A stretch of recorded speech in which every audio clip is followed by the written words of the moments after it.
ലോക്സഭാ തെരഞ്ഞെടുപ്പ് ഫലത്തിന് പിന്നാലെ ഘടകകക്ഷികളുടെ ആവശ്യങ്ങൾക്ക് കീഴടങ്ങേണ്ട ഗതികേടിൽ ബി.ജെ.പി. ചന്ദ്രബാബു നായിഡു നിതീഷ് കുമാറും വിലപേശൽ തുടങ്ങി. ആഭ്യന്തര വകുപ്പ് വേണമെന്ന് ചന്ദ്രബാബു നായിഡു. ആന്ധ്രയ്ക്ക് പ്രത്യേക പദവി വേണമെന്നും ടി.ഡി.പി. ആവശ്യപ്പെട്ടിട്ടുണ്ട്. സ്പീക്കർ സ്ഥാനത്തിലാണ് ജെ.ഡി.യുവിൻ്റെ കണ്ണ്. അതേസമയം നിതീഷ് കുമാർ പുലർത്തുന്ന മൗനത്തെയും ബി.ജെ.പി. സംശയത്തോടെയാണ് കാണുന്നത്. വിവരങ്ങളുമായി വിഷ്ണു തലവൂർ ദില്ലിയിൽ നിന്ന് ചേരുന്നു. വിഷ്ണു, സ്വാഭാവികമായും നടക്കേണ്ടിയിരിക്കുന്ന കാര്യങ്ങളെന്ന് തന്നെ പറയാം. ഇന്ത്യൻ രാഷ്ട്രീയത്തിലെ തന്നെ രണ്ട് അധികായന്മാരെന്നും ചാണക്യന്മാരെന്ന് പറയുന്ന രണ്ട് പേർ, അതായത് ചന്ദ്രബാബു നായിഡുവും നിതീഷ് കുമാറും ജെ.ഡി.യു, അതായത് എൻ.ഡി.എയുടെ ഭാഗമായിരുന്നു കൊണ്ട് സർക്കാർ രൂപീകരണത്തിൽ അവർ പുലർത്തുന്ന, അതായത് നിതീഷ് കുമാർ പുലർത്തുന്ന മൗനത്തെയും ഒപ്പം തന്നെ ചന്ദ്രബാബു നായിഡുവിൻ്റെ ഉപാധികളെയും ആ തരത്തിൽ തന്നെ കാണേണ്ടതുണ്ട്. ഒരു ഘട്ടത്തിൽ ഇന്ത്യൻ പ്രധാനമന്ത്രി സ്ഥാനത്തേക്ക് തന്നെ ഉയർത്തപ്പെട്ടവരാണ് രണ്ടുപേര്, ചന്ദ്രബാബു നായിഡുവും നിതീഷ് കുമാറും. ഇപ്പോൾ ഇവരുടെ രണ്ടുപേരുടെയും സഹായമില്ലാതെ സർക്കാർ രൂപീകരിക്കാനാകില്ല എന്ന തരത്തിൽ തന്നെയാണ് കാര്യങ്ങൾ പോകുന്നത്. എന്താണ് ചന്ദ്രബാബു നായിഡു മുന്നോട്ട് വെച്ചിരിക്കുന്ന ഉപാധികളൊപ്പം തന്നെ നിതീഷ് കുമാറിൻ്റെ മൗനം എന്തൊക്കെ സൂചനകളാണ് നൽകുന്നത്? ബി.ജെ.പിയെ സംബന്ധിച്ച് വലിയ പ്രതിസന്ധി തന്നെയാണ് നേരിടുന്നത്. കാരണം ഒരു സർക്കാർ രൂപീകരണത്തിലേക്ക് പോകണമെങ്കിൽ ചന്ദ്രബാബു നായിഡുവും അതോടൊപ്പം തന്നെ നിതീഷ് കുമാറിനെയും ഒപ്പം കൂട്ടി തന്നെ ഇവർക്ക് മുന്നോട്ട് പോകാൻ കഴിയുകയുള്ളൂ. അതുകൊണ്ട് തന്നെ ഇവർ ബി.ജെ.പിക്ക് മുന്നിലേക്ക് വലിയ തലത്തിലുള്ള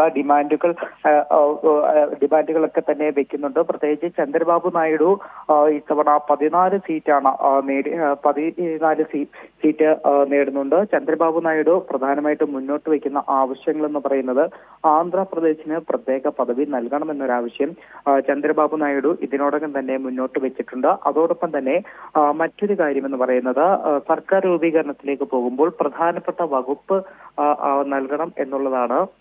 ആഭ്യന്തരം അല്ലെങ്കിൽ ധനകാര്യം, അത്തരത്തിലുള്ള പ്രധാനപ്പെട്ട വകുപ്പുകൾ വേണമെന്ന ആവശ്യം തന്നെയാണ് ചന്ദ്രബാബു നായിഡു ഇപ്പോൾ ബി.ജെ.പിക്ക് മുന്നിലേക്ക് ഒരു ഉപാധിയായി വയ്ക്കുന്നത്. അല്പം മുന്നേ ദില്ലിയിലേക്ക് തിരിക്കുന്നതിന് മുന്നേ ചന്ദ്രബാബു നായിഡു മാധ്യമങ്ങളെ കണ്ടിരുന്നു. മാധ്യമങ്ങളെ കണ്ടപ്പോൾ ചന്ദ്രബാബു നായിഡു പറഞ്ഞ ഒരു കാര്യമെന്ന് പറയുന്നത് എൻ.ഡി.എക്ക് എല്ലാവിധ പിന്തുണയും നൽകുന്നുണ്ട് എന്നൊരു കാര്യമാണ് അദ്ദേഹം പറഞ്ഞത്. പക്ഷെ അതിന്റെ അപ്പുറത്തേക്ക് മറ്റ് കാര്യങ്ങളെക്കുറിച്ച് പറയാൻ ചന്ദ്രബാബു നായിഡു തയ്യാറായിട്ടില്ല. ഏതായാലും കഴിഞ്ഞ ദിവസം മുതൽ തന്നെ ചന്ദ്രബാബു നായിഡുവിന്റെ ഭാഗത്തുനിന്നും ഇത്തരം വിലപേശലുകൾ ആരംഭിച്ചിട്ടുണ്ട്.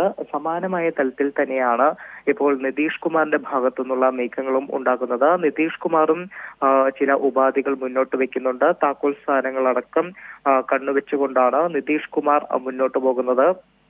സ്പീക്കർ പദവി ഉൾപ്പെടെയുള്ള കാര്യങ്ങളൊക്കെ തന്നെ വേണം എന്നൊരു ആവശ്യമാണ് നിതീഷ് കുമാർ മുന്നോട്ട് വെക്കുന്നത്. എന്തായാലും ഇന്ന് രാവിലെ നിതീഷ് കുമാറിന്റെ വസതിയിൽ ജെ.ഡി.യു നേതാക്കളൊക്കെ എത്തി ഒരു കൂടിക്കാഴ്ച നടത്തിയിരുന്നു. അതോടൊപ്പം തന്നെ ചിരാഗ് പാസ്വാനും നിതീഷ് കുമാറുമായി കൂടിക്കാഴ്ച നടത്തിയിരുന്നു. അതിന് പിന്നാലെയാണ് ഇപ്പോൾ നിതീഷ് കുമാർ ദില്ലിയിലേക്ക് തിരിക്കുന്നത്. ഇതിൽ മറ്റൊരു പ്രധാനപ്പെട്ട കാര്യം നമുക്ക് എടുത്തു പറയേണ്ടത് നിതീഷ് കുമാറും അതോടൊപ്പം തന്നെ തേജസ്വി യാദവും ഒരേ വിമാനത്തിൽ തന്നെയാണ് ദില്ലിയിലേക്ക് എത്തുക. അപ്പോൾ ആ വിമാനത്തിൽ വെച്ച അത്തരത്തിൽ ഒരു ചർച്ചയ്ക്ക് കൂടി കളമൊരുങ്ങും എന്നുള്ള ചില റിപ്പോർട്ടുകൾ കൂടി പുറത്തു വരുന്നുണ്ട്. അതായത് തേജസ്വി യാദവും നിതീഷ് കുമാറും തമ്മിൽ ചില ചർച്ചകൾ ദില്ലിയിലേക്ക് വരുന്ന സാഹചര്യത്തിൽ ഉണ്ടാകും എന്നതാണ് നമുക്ക് മനസ്സിലാക്കാൻ കഴിയുന്നത്. സിജു, വിഷ്ണു, ഈ ടി.ഡി.പി.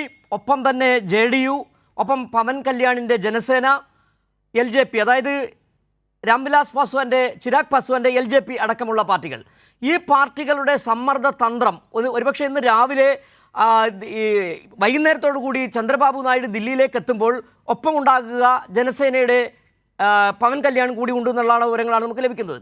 കൃത്യമായി സമ്മർദ്ദം പുലർത്താൻ കഴിയുന്ന പാർട്ടികൾ, എൽ.ജെ.പി. ആയാലും ജെ.ഡി.യു ആയാലും ടി.ഡി.പി. ആയാലും അവരുടെ നിലപാട് വളരെ നിർണായകമാണ്. ഇവരുടെ നിലപാടില്ലാതെ എൻ.ഡി.എക്ക് സർക്കാർ രൂപീകരിക്കാനും കഴിയില്ല.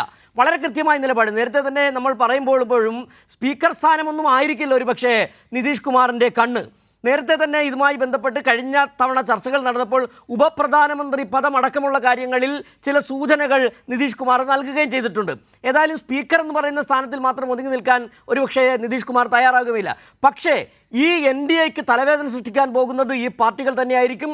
ചന്ദ്രബാബു നായിഡുവിൻ്റെ, നിതീഷ് കുമാറിൻ്റെ നേതൃത്വത്തിൽ, അതായത് പവൻകുമാറിൻ്റെ കല്യാൺ സേനയും അതോടെ പവൻകുമാറിൻ്റെ പാർട്ടിയൊപ്പം തന്നെ ചിരാഗ് പാസ്വാന്റെ എൽ.ജെ.പിയും അടക്കമുള്ള പാർട്ടികളെ ഒരുമിപ്പിച്ചുകൊണ്ടുള്ള ഒരു സമ്മർദ്ദ ശക്തിയായി ഇവർ മാറാൻ പോകുന്നു എന്നുള്ള കാഴ്ചയാണ് നമുക്ക് അറിയാൻ കഴിയുന്നത്. തീർച്ചയായും ഒരു തലവേദന തന്നെ സൃഷ്ടിക്കാൻ പിന്നീടുള്ള ഘട്ടങ്ങളിൽ പോവുകയും ചെയ്യും. അവരുടെ നിലപാട് തന്നെയാണ് നിർണായകം. തീർച്ചയായിട്ടും അത്തരത്തിൽ തന്നെയാണ്. കാരണം ബി.ജെ.പിയെ സംബന്ധിച്ച് ഇത്തവണ വലിയ തിരിച്ചടി നേരിടുകയും സർക്കാർ രൂപീകരിക്കാൻ ഇവരുടെ പിന്തുണ തേടുകയും ചെയ്യേണ്ട ഒരു സാഹചര്യത്തിലേക്ക് ബി.ജെ.പി കൂപ്പുകുത്തിയ ഒരു സ്ഥിതിവിശേഷം തന്നെയാണുള്ളത്. അതുകൊണ്ട് തന്നെ കൃത്യമായിട്ടുള്ള സമ്മർദ്ദ തന്ത്രങ്ങൾ അല്ലെങ്കിൽ വിലപേശൽ തന്നെയായിരിക്കും ടി.ഡി.പി ആയാലും അതോടൊപ്പം തന്നെ നിതീഷ് കുമാർ ആയാലും ഒക്കെ തന്നെ ബി.ജെ.പിക്ക് മുന്നിലേക്ക് വെക്കുക. പ്രത്യേകിച്ച് നിതീഷ് കുമാറിനെ നമുക്കറിയാവുന്നതുപോലെ അധികാര കേന്ദ്രങ്ങളിൽ ഏത് സമയം വേണമെങ്കിലും കാലുമാറാൻ ഒരു പ്രശ്നവുമില്ലാത്ത ഒരു നേതാവാണ് നിതീഷ് കുമാർ. ഈ അടുത്ത ഘട്ടത്തിൽ നമ്മൾ കണ്ടതാണ്. കാരണം ഇന്ത്യ മുന്നണിയുടെ ഭാഗമായി വരുന്നു. വലിയ തലത്തിൽ ഇന്ത്യ മുന്നണി രൂപീകരിക്കാനൊക്കെ തന്നെ മുന്നിട്ട് നിന്ന നിതീഷ് കുമാർ ഒരു സുപ്രഭാതത്തിൽ ബി.ജെ.പിക്കൊപ്പം ചേർന്ന് എൻ.ഡി.എ പാളയത്തിലേക്ക് പോകുന്നത് നമ്മൾ കണ്ടതാണ്. പക്ഷേ നിലവിലത്തെ സാഹചര്യത്തിൽ നിതീഷ് കുമാറിനെ സംബന്ധിച്ച് വലിയ തരത്തിലുള്ള അതായത് താക്കോൽ സ്ഥാനം തന്നെയായിരിക്കും നിതീഷ് കുമാർ ലക്ഷ്യം വെക്കുക. തുടക്കം മുതൽ തന്നെ ഉപപ്രധാനമന്ത്രി പദം ഉൾപ്പെടെയുള്ള കാര്യങ്ങളിൽ പലതരത്തിലുള്ള അഭ്യൂഹങ്ങൾ നടക്കുന്നുണ്ട്. അതുകൊണ്ട് തന്നെ അത്തരം ഈ ഒരു സ്പീക്കർ പദവി അതിനപ്പുറത്തേക്ക് ഉപപ്രധാനമന്ത്രിയെ അത്തരത്തിലുള്ള ഒരു സ്ഥാനങ്ങളിലേക്ക് കൂടി കണ്ണുവെച്ചുകൊണ്ടായിരിക്കും നിതീഷ് കുമാർ ഇന്നത്തെ എൻ.ഡി.എ യോഗത്തിൽ പങ്കെടുക്കുക എന്ന് തന്നെയാണ് നമുക്ക് മനസ്സിലാക്കാൻ കഴിയുന്നത്. അതോടൊപ്പം ഇത്തരത്തിൽ ചന്ദ്രബാബു നായിഡുവും കൃത്യമായിട്ടുള്ള ഒരു വിലപേശലിലേക്ക് തന്നെയായിരിക്കും പോവുക. അതിൽ പ്രധാനമാണ് ആന്ധ്രാപ്രദേശിനുള്ള പ്രത്യേക പദവി എന്ന് പറയുന്നത്. കഴിഞ്ഞ കുറച്ച് കാലങ്ങളായി തന്നെയുള്ള ആവശ്യമാണ് ഈ ഒരു ആന്ധ്രാപ്രദേശിനുള്ള പ്രത്യേക പദവി എന്ന് പറയുന്നത്. അതുകൊണ്ട് തന്നെ അത്തരത്തിലൊരു പദവി നേടിയെടുക്കുക. ഇതിനു പുറമെ മറ്റ് സുപ്രധാനമായിട്ടുള്ള വകുപ്പുകൾ അത് തന്റെ പാളയത്തിലേക്ക് കൊണ്ടുവരിക. അത്തരം നീക്കത്തിലേക്ക് തന്നെയായിരിക്കും ചന്ദ്രബാബു നായിഡു പോവുക.